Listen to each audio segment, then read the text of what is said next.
Hello and welcome back to the Nasty Metal Production channel here at YouTube. So, back here with another list video, and surprisingly, this is a top 5 video. Now normally when it comes to my list videos, they're usually either probably top 10s, or either top 20s, or top 30s, or even top 40s maybe, you know, some kind of like bigger lists. But surprisingly, when it came down to doing this list, which of course is the top 5 best thrash metal comebacks, it was a bit tough to really come down on which one was good, because of normally when you think of comeback albums, you definitely do also think about you know, thrash metal bands that came back after years of being, you know, disbanded, and well, come back and release, you know, a good album, or maybe, you know. And that's definitely, you know, definitely with this list, there's definitely, these are basically bands that I think definitely came back after years of inactivity, came back to release at least, you know, a solid album. But also when people even think of thrash metal comebacks, in some ways also think of, you know, classic bands that come back and actually release, you know, a return to form type of album. But to me, yeah, that would definitely push it. But the thing is, there haven't been a whole lot of, you know, when it comes to bands such as Slayer, you know, Metallica, and, you know, Testament maybe, or Exodus, you know, some of these, they've came back, and I think have kind of, when it comes to return to form albums, I don't think we're nearly as good return to forms as what many people, you know, thought. But so you're not going to be seeing those type of albums in here. So basically, these are just albums by thrash metal bands that returned after years of inactivity to release a classic album again. Release an album that's just, you know, just as good as their early stuff. So let's have to get into the top 5 list. But before I get into that, let me definitely get into some honorable mentions. One being that could have made the list, but then of course, you know, Forbidden with Omega Wave, which is not a bad album. I bought this a few months after it was released, because it was released back in, as last time I remember, it was like in October of 2010, and I had purchased it in as early as 2011, and when I got it at the same time as I purchased Onslaught's newest album, which was, of course, was The Sounds of Violence. Now, Onslaught could have been in this list. It could have been, but I've not really heard the album. You know, let me kind of look up that album for a bit. I don't want to make this video too long, but the name is just losing me right now. That's my list. Go on. Note. Of course, playing in the background is, of course, Volcano's Holy Wicked. I've not really listened to this album in a long time, actually, and from listening to it again, it's not a bad album, but it's certainly not really what I think of when it comes to Volcano. It's definitely much more heavier than any of the other stuff, but at least from a modern standpoint, but it's alright. Of course, this is, you know, it's not that classic Volcano sound, which Volcano is in this list, and you should know what album it is, but I'll get to that one. Spoiler. Alright, so basically the album for Onslaught, that when they did return, the return album was, of course, was Killing Peace. It was released in 2007. And I've not listened to that album. If I did, it probably would have replaced one of these albums. But since I didn't, and with all the time that I have right now when it comes to this month, I didn't really care to check it out, and that's on my part. But if it is a really good return album, definitely let me know, and maybe later on I'll definitely would have to get a hold of that album if I see it. It's not a big priority list on me, but so with that, it definitely would have been an honorable mention. But again, I got the sound I was saying, telling me it Sounds of Violence, and while the sound is good, but I didn't like the sound as much as maybe their earlier albums. Especially mostly, which I've not really listened to a whole lot of Forbidden, but the only album I did listen to but Forbidden a lot more when it came to them was, where's that album at? Here it is. Was, of course, Forbidden Evil. Of course, this being a Japanese CD reissue from 2009. This album to me is just, when it came to Bay Area thrash, this is a fucking killer album. One of my favorite, Bay Area thrash metal albums. Next to like Testament's The Legacy and The New Order. Just real, maybe even like Violence's Eternal Nightmare. Just close to that. Just real good, thrash. And even like Death Angels, the Ultra Violence. I really, when it comes to Bay Area thrash, this is basically what I tend, to think of. Just real fucking good thrash. So when I got Omega Wave, surprisingly, it's probably, I guess you could say, a somewhat of a modern take. I guess due to the fact that the artwork basically kind of goes back to that. Of course, it was done by Kent Matthews, who of course did the artwork for Forbidden. But it's a good album, but it's not as good, I guess, to listen to, because I haven't listened to Sam in a long time. Was planning on doing it, but with all the time now, I didn't get to, and it's a fucking long album. This is one of those, again, it seems like any band that's on Nuclear Blast, they tend to have to make an album that's almost 50 minutes long or 60. It's unbelievable. It's like, well, I got nothing against that, but damn. Sometimes, if you want to leave a better impact, you better at least make the time up. Jesus Christ. Like, listen to fucking Ram Subversum. That album's pretty much around 51 minutes or so, and it's not a dull moment whatsoever on that album. Everything is basically top-notch shit, and I like that album. That right there, even maybe some later Accept albums with, of course, the recent ones. Though that's how at least you do. You have to really make the time up. At least, make sure that it's at least enjoyable and that you are not feeling like you've wasted a whole bunch of 50 minutes or so on just,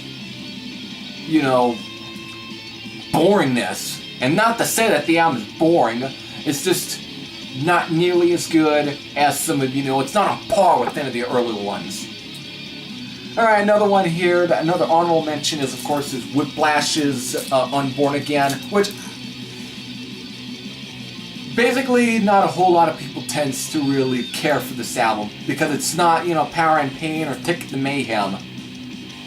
I love those two albums. Those are very good albums, definitely. Of course, Power and Pain being a fucking classic album. But this album, I think, it's like, when I did get it, it didn't sound like that album, or even Ticket to Mayhem in a way. It wasn't on par with that. But the more I listened to it, the more it grew on me. It's definitely a grower. And of course, the album is produced by Harris Johns, who's best known for producing, stuff for like Creator and Sodom. So again, this is a grower. It's a good album. It's not full-on thrash, but it has enough, at least stuff in here that I tend to like. It has a bit of a dooner, you know, stoner, doom stoner. Wow, that was a bit of a kind of a can't pronounce today, but it has a bit of a doom stoner feel at times to it, but mixed with, of course, that North speed thrashy type of stuff. Basically, kind of mixing, as you can say, some of the 90s material by Whiplash, which, from what I've heard, doesn't sound all that bad. But still, this is definitely a good album, I think, and definitely a good, you know, comeback. But compared to some of these other ones, it's, I don't know, not nearly as good as some of the ones I have here, or ones I think is, you know, this doesn't as much compare to, but not to really crap on it. I think it's actually a much better album than like Forbidden's Omega Wave. Sorry guys at the Metal Archives. Anyways, let's definitely get into the actual top 5 list. And of course I printed that on here. So, here we go. And number 5 is, of course, it's Atomica's 4. Now, after years of being somewhat inactive or so, I think, you know what, let me definitely go to Atomica's page on the Metal Archives for a bit.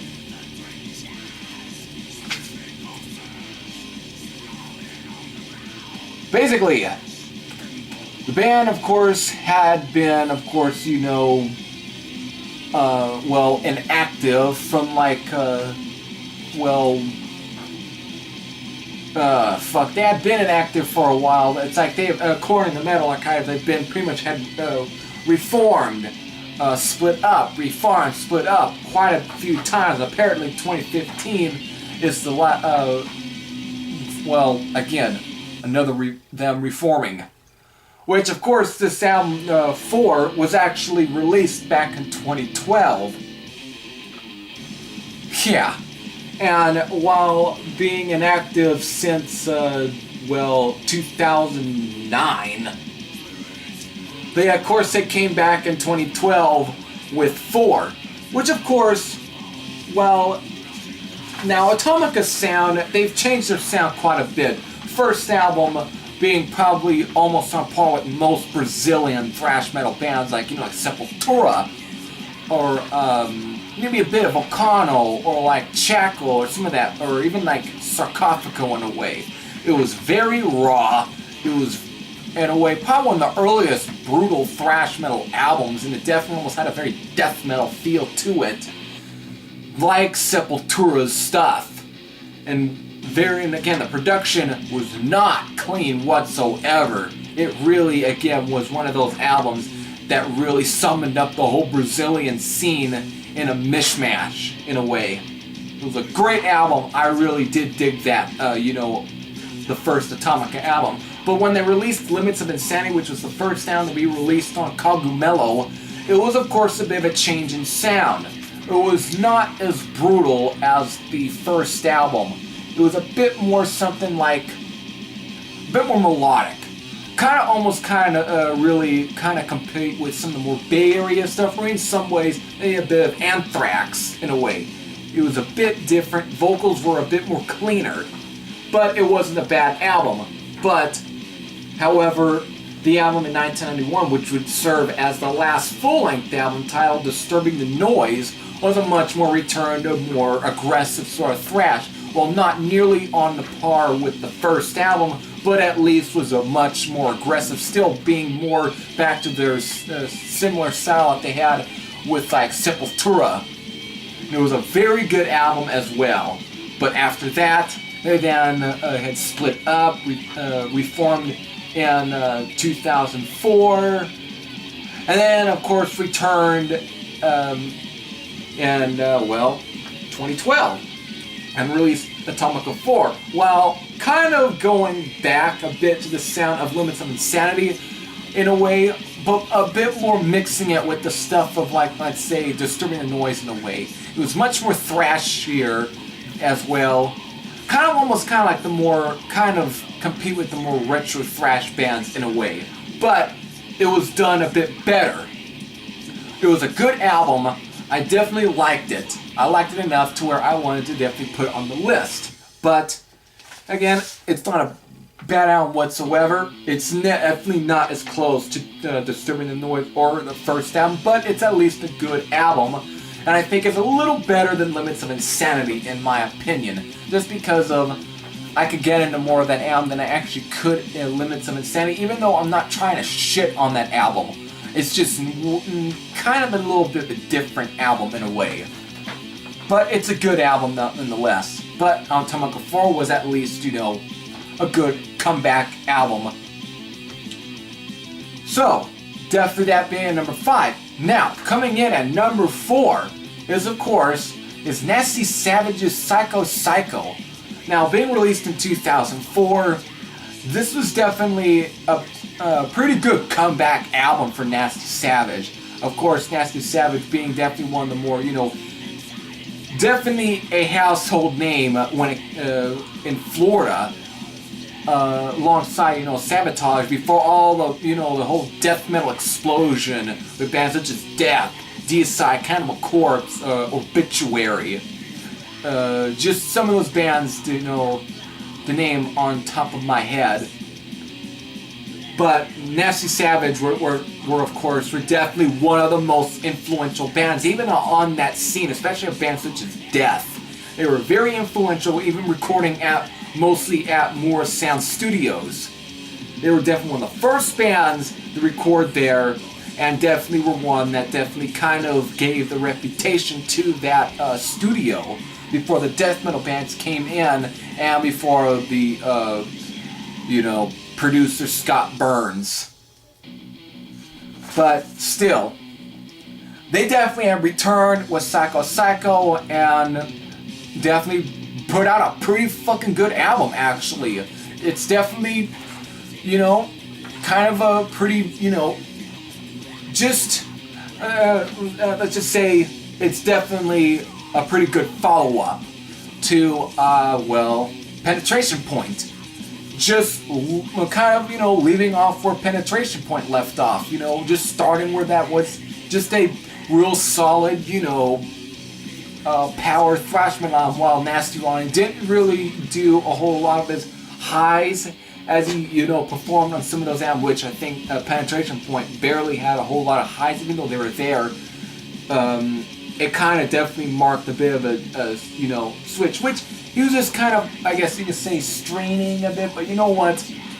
It's not a bad thing to always strain. Sometimes it's definitely good to savor them for that good moment, but they were definitely a pretty, a part of that Nasty Savage's sound in a way. But Psycho Psycho was a pretty good return album, and definitely show. However, it seems like Nasty Savage may come back with another return album, since they have now been reformed. So who knows when that album will be released though, but when that happens, I am definitely will say that I will do a discography review on. Was going to do them for Thrash Metal Month, but was losing time. But Psycho Psycho was a very good return album. So, with that, coming in at number 3 is, of course, At War's Infidel. Now, At War, I've been talking about At War for a bit, quite a bit though, for, this month, especially for my videos. At War were definitely one of the more, new Renaissance records, more premier bands in a way, next like Blood Feast. Just a very household name on that label. And of course a band that definitely grew a lot more cult status, especially not just back then, but of course more later on. Especially after them being split up. Or did they really? Or did they not? It was weird. But, of course, after years of inactivity in a way, or years of, releasing stuff, whatever, they came back in 2009, being signed to Heavy Artillery Records, which of course I know more. They came back in 2009 and released Infidel. And, boy, it took me a while, it took me a long time to finally get to listen to this album, and this year I finally did. And man, this was definitely a good album. Definitely a solid follow-up to, actually, again, like I've been saying, this album is very much the natural, follow-up to Retaliatory Strike. Still keeping that crunchy sort of sound that you got on, Retaliatory Strike. But kind of moving it a little bit forward in a way. Because this is probably almost just as good, or maybe even a little better than Retaliatory Strike in a way. Everything on here is just great. Assassins, Semper Fi, Make Your Move, the song At War, RAF, which is of course a song in tribute to the Royal Air Force, Deceit, Vengeful Eye, of course, even while it seemed a bit too much almost for them to go and re-record Rape Chase, which of course was a song that was used, of course, on one of the Speed Metal Hell comps, and was of course on their demo, and of course being re-recorded for their debut album, Order to Kill. But the song very much sticks to the original recording in a way, just to that sound. But it's of course a good re-recording. But to those, almost seems a bit too much. But it's still, even if it didn't have that song, this still would have been a fucking solid follow-up. Really good album from At War. Just very good album.